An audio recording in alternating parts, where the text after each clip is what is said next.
यह देसी कहानी गांव की कुंवारी लड़की की है। मेरे गांव में एक नहर है। गर्मी में मैं नहाने नहर पर जाता था। एक दिन ऐसे ही नहाने के दौरान मुझे एक कुंवारी लड़की मिली।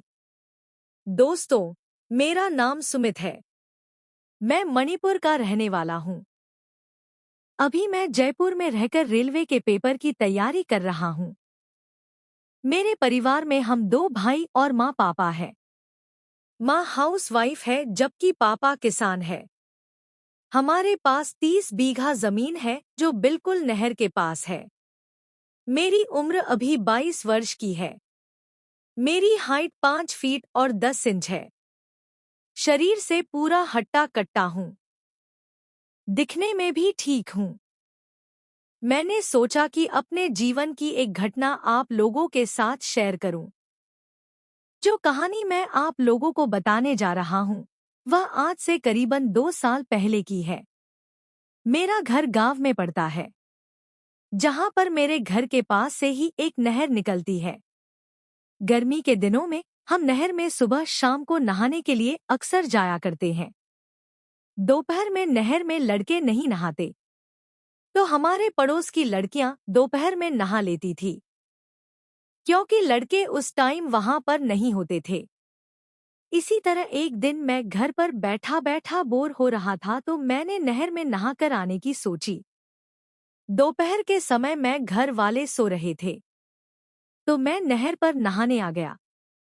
अभी नहाते हुए मुझे करीब 10 मिनट ही हुई होगी कि हमारे पड़ोस की देसी लड़की वहां पर नहाने के लिए आ गई। उस लड़की का नाम मोनिका है।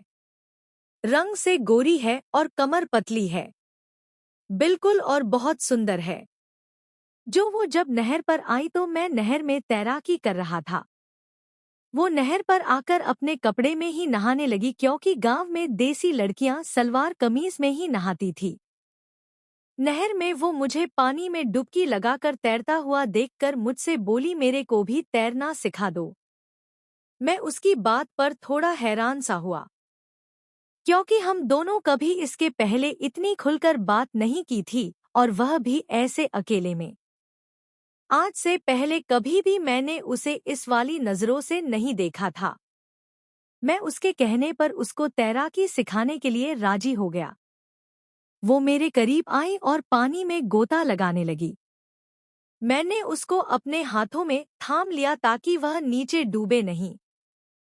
मेरे हाथ उसके कमर पर थे और वह तैरने के लिए हाथ पैर मार रही थी। उसी बीच मेरा हाथ उसकी छाती पर चला गया, तो उसने कुछ नहीं कहा। मेरा हाथ उसके बदन पर लगा। मैं